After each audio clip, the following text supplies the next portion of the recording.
cette BYD 6U DMI annonce une autonomie record de plus de 1400 km dans cette version break. Alors, ce n'est pas une voiture électrique, c'est une hybride rechargeable. Elle serait capable de couvrir, avec sa plus grosse batterie de 19 kWh, 100 km en tout électrique, et puis le reste serait couvert en hybride, bien évidemment. Est-ce qu'elle serait capable de concurrencer dignement des Peugeot 308 SW PHEV? C'est ce que nous allons voir maintenant.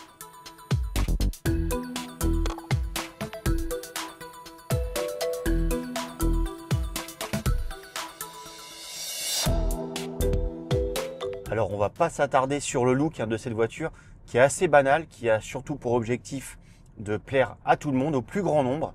Et donc elle serait sortie il y a 10 ans, ce serait exactement pareil. On a des lignes assez classiques finalement. Non, ce qui est intéressant avec cette BYD, c'est sa technologie hybride. En fait, le moteur thermique, un 1,5 litre à cycle Atkinson d'environ 100 chevaux, a surtout pour objectif d'alimenter le moteur électrique. En fait, quand la batterie est chargée sur le secteur, on a effectivement ce rayon d'action en full électrique d'une centaine de kilomètres avec cette grosse batterie de 19 kWh brut. Quand cette batterie est vide, enfin environ à 25%, jamais moins selon les ingénieurs, le moteur thermique se met en route et son objectif, c'est avant tout d'alimenter son homologue électrique en énergie jusqu'à 70 km/h, ce qui fait que la plupart du temps, la voiture sera mobilisée par l'énergie électrique.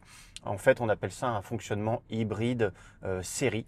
Il n'y a en fait que lorsqu'on a vraiment besoin d'un haut niveau de puissance, jusqu'à 212 chevaux disponibles en cumulé, que le moteur thermique entraîne également les roues. On appelle ça un fonctionnement en hybride parallèle. Dans ce cas-là, le moteur thermique est connecté aux roues via un pignon fixe. En fait, pour les connaisseurs, ce système hybride s'apparente à un système Honda par exemple. Alors là, on est parti avec la batterie pleine. On roule en 100% électrique pour l'instant. Le moteur électrique a beaucoup de puissance à lui tout seul. De fait, on n'a jamais l'impression de manquer de jus. Et puis évidemment, on évolue dans une zénitude absolue puisqu'il n'y a rien d'autre à faire que d'accélérer et de freiner. Les seuls bémols qu'on aura là dans un premier temps, c'est que en termes d'insonorisation, les bruits de roulement sont très importants et en termes d'amortissement, c'est pas très réussi. La voiture est ferme à basse vitesse et sur les routes très cabossées, elle a tendance à pomper.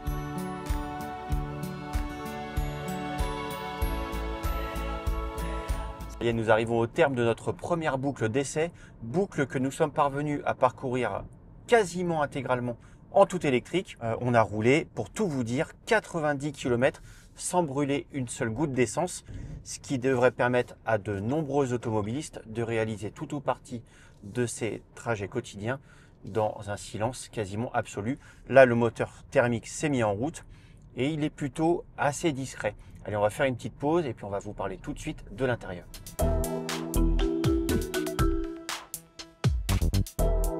Alors cette BYD Seal 6, elle se caractérise surtout par ses dimensions généreuses. Si on la compare notamment à une Peugeot 308 SW, qu'elle concurrence par ses tarifs, elle est environ 20 cm plus longue, 4,84 m d'un pare-choc à l'autre et environ 2,80 m entre les essieux, ce qui normalement augure de bonnes dimensions intérieures. Côté coffre, on a en effet 500 décimètres cubes donc sur cette version Touring. C'est pas exceptionnel parce que même par exemple une Skoda Octavia propose un volume similaire, mais dans l'absolu, ça suffit largement pour une famille de 4 personnes. Et en cas de déménagement improvisé, il est bien entendu possible de rabattre les dossiers depuis le coffre à l'aide de ces petites tirettes. Il faudra néanmoins relever le plancher d'un niveau pour obtenir une surface sans marche.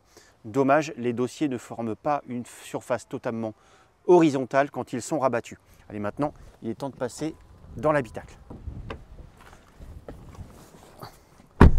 Évidemment, avec un empattement aussi généreux, BYD nous promet un espace royal. Effectivement, on n'est pas du tout gêné au niveau des genoux pour un adulte d'1,80 m 100 ans. Néanmoins, la position n'est pas très confortable. On a une assise qui est trop basse. Vous voyez, elle me soutient pas du tout les cuisses.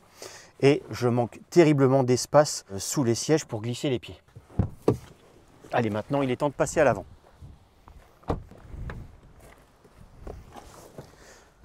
À l'avant, justement, c'est plutôt une bonne surprise. C'est dessiné assez simplement, il n'y a pas de superflu. On trouve un bloc d'instrumentation numérique avec toutes les informations nécessaires.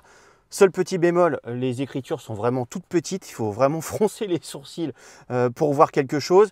Le système multimédia est plutôt intuitif, d'autant qu'il fonctionne avec Google Automotive.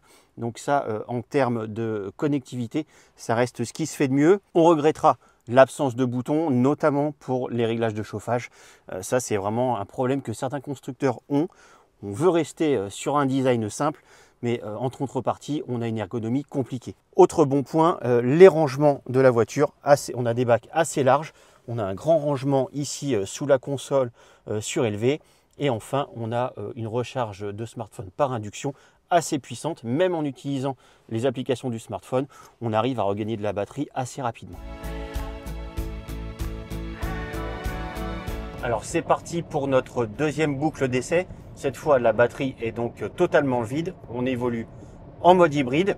Alors, sur les petites routes départementales qu'on a pu emprunter, on a une consommation qui est assez raisonnable parce que, comme je vous le disais tout à l'heure, dans ce cas, à moins de 70 ou 80 km/h, la voiture est majoritairement mobilisée par l'énergie électrique et le moteur thermique ne sert qu'à alimenter son homologue électrique.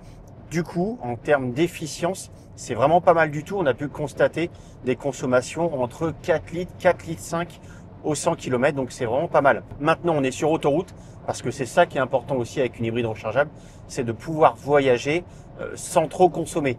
Bon, BYD nous promet une autonomie très importante. Pourquoi? Parce que le réservoir de carburant a une contenance assez élevée, 65 litres. Ça a de quoi faire pâlir la concurrence, mais ça ne signifie pas pour autant que la voiture se montre sobre. Là, on est à 130 km/h depuis plusieurs dizaines de kilomètres. Et effectivement, là, on a une consommation à l'ordinateur de bord qui est établie à 8 litres au 100 km. Alors, côté comportement routier, la voiture est moins pataude que ce que l'on pouvait craindre. Elle fait quand même 4,84 m de long avec un empattement de 2,80 m.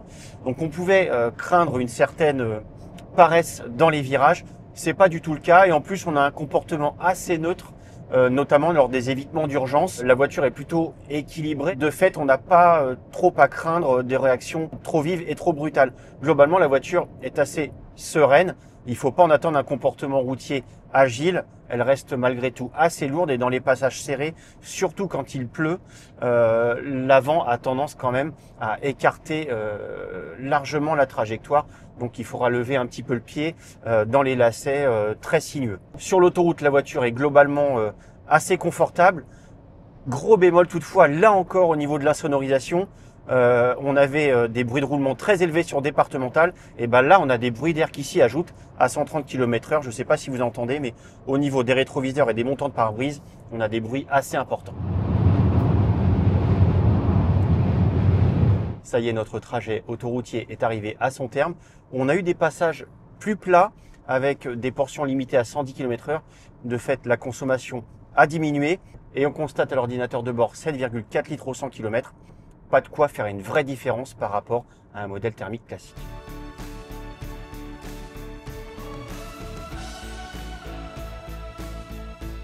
Cette BYD Seal 6 nous a convaincus grâce à une autonomie électrique très importante de 90 km. C'est assez rare dans le segment des breaks compacts et familiaux.